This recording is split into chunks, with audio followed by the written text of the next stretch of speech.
चलिए बच्चों, तो आज हम आपको सोने का खेत की कहानी सुनाते हैं ना, जो हमारी पाठ्य पुस्तक में दिया हुआ है। तो देखो, एक चित्र बना हुआ है, दो लोगों का। बना कि नहीं बना है? देखो सब लोग, बना हुआ है ना। चलो देखिए क्या लिखा हुआ, पढ़ते हैं उसको हमें। एक किसान के दो बेटे थे। कितने बेटे थे भैया? दो बेटे थे। एक का नाम था दिनेश और एक का नाम था महेश। दोनों आलसी थे, यानी कि काम करने में उनका मन नहीं लगता था। दोनों को लगता था तो सोते रहा जाए, हो गए, कुछ काम ना करना पड़े हम, है ना। तो एक दिन किसान ने दोनों बेटों को बुलाया और कहा। क्या किया भैया? उसके पिता ने दोनों बेटों को, पिता ने क्या कहा? एक दिन दोनों बेटों को क्या किया? अपने पास बुलाया और कहा। देखने क्या कहा? मेरे बेटों, अब मैं काफी बूढ़ा हो गया हूँ। अब से तुम दोनों खेत की देखभाल करो। क्या बोला भैया उसने? कि अब मैं बूढ़ा हो गया हूँ, अब आप दोनों मेरे खेत की देखभाल करो, मैं अपने खेत की देखभाल करो।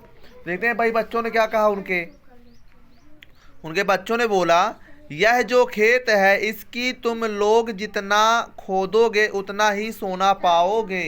बूढ़े ने क्या बोला भैया? जितना खोदोगे उतना सोना पाओगे। तो दिनेश और महेश खुशी खुशी खेत की खुदाई करने लगते हैं। भाई सोचे कि सोना मिलने है। क्या सोचा उन लोगों ने? कि सोना मिलना है, तो खेत की खुदाई चालू कर दिया उन लोगों ने। आगे देखते हैं। पूरा खेत खोद डाला, सोना नहीं मिला। क्या भैया? उसने पूरा खेत खोद डाला, लेकिन वो सोना नहीं मिला। आगे देखते हैं। पिताजी, हमने पूरा खेत खोद डाला लेकिन सोना तो कहीं नहीं मिला। कितना उनको बेटे ने पिताजी से बोला, पिताजी हमने पूरा खेत खोद डाला लेकिन सोना हमको नहीं मिला। तो देखते हैं उसके पिताजी क्या बोलते हैं। आगे पलटाते हैं। लिखा गया है, ठीक है, जब तुम दोनों ने खेत खोद ही डाला है तो अब उसमें बीज भी डाल दो। भाई खेत खोद कर बीजो अब डाल दिया जाए।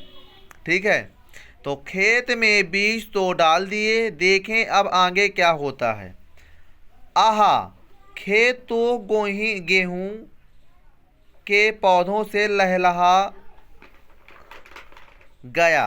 क्या हुआ भैया? खेत गेहूं के पौधों से लहलहा गया, यानी कि हरा हरा गेहूं की जो फसल हो खड़ी हो गई है ना। आगे देखते हैं। अब फसल पक गई है। क्या हो गई है? पक गई है। गेहूं पकने से क्या हो जाता है? पीला हो जाता है, नहीं हो जाता है। खेत में जाकर कटाई का काम प्रारंभ कर दो, शायद सोना मिल जाए। बाबूजी ने क्या बोला? उनके बाबूजी ने कि खेत में जाकर गेहूं की कटाई क्या कर दो? चालू कर दो, शायद हो सोना मिल जाए काटने पर। अब आगे देखते हैं। दिनेश और महेश ने मिलकर फसल की कटाई की। इस बार उनके खेत में बहुत अधिक मात्रा में अनाज पैदा हुआ। कितनी मात्रा में? बहुत ज्यादा। पहले मान के चलिए एक बोरा होता था, तो आज क्या हुआ है? 5 बोरा। कितना हुआ है? 5 बोरा आज हुआ है ना। तो अपनी आवश्यकता अनुसार अनाज बचा कर शेष अनाज बाजार में बेचने के लिए चल दिए। भाई जितना उनको खाना था उतना उनको क्या कर दिया? उन्होंने घर में रख लिया, और जितना बचा उसको कहाँ ले गए? बाजार। कहीं के लिए भाई ले गए? वहां पास बेचने के लिए ले गए, है ना। आगे लिखा है, मेरे बच्चों, मैं तुमसे बहुत खुश हूं, तुमने मेरी बात मानी। इन पैसों से तुम चाहो तो सोना खरीद सकते हो। बाबूजी ने बोला, मैं आपके कार्य से बहुत प्रसन्न हूँ, आप अब इन पैसों से चाहो तो सोना खरीद सकते हो। भाई खोदने सोना नहीं मिलेगा ना, लेकिन क्या कि उसने उसमें फसल लगाई, फिर उसको काटा। अब काटने के पैसा लोग इससे सोना खरीद सकते हैं, पैसे से खरीद सकते हैं ना। तो देखिए अब नीचे क्या लिखा गया है। अब मैं शांति के साथ अपना जीवन यापन कर सकूंगा, क्योंकि अब तुम यह समझ गए हो कि हमें अपने निर्धारित काम को निष्ठापूर्वक करना चाहिए। यानी कि पूरा ईमानदारी से हमको काम करना चाहिए, लालच से काम नहीं करना चाहिए, है ना। हमें अपना क्या करना चाहिए? कर्तव्य पूरा करना चाहिए, हमको सफलता जरूर मिलेगी। लिखा गया, नियंतम कुरु कर्म त्वम। जो आप लोगों का कर्म है, आप लोग अपना काम कीजिए, फल की चिंता मत कि आपको फल अवश्य मिलेगा। भाई आज आप लोग गेहूं डाले हैं, कल आपको अनाज मिल गया है, भाई आपने 1 बोरा बोआ, आपने को 5 बोरा मिला, फायदा मिला कि नहीं मिला है? तो आप लोग अपना काम क्या करिए, पढ़ाई करिए। क्या करिए आप लोग? और आपको पढ़ाई का फल लास्ट में अवश्य मिलेगा, ठीक है ना? तो कैसी लगी कविता सब लोगों को?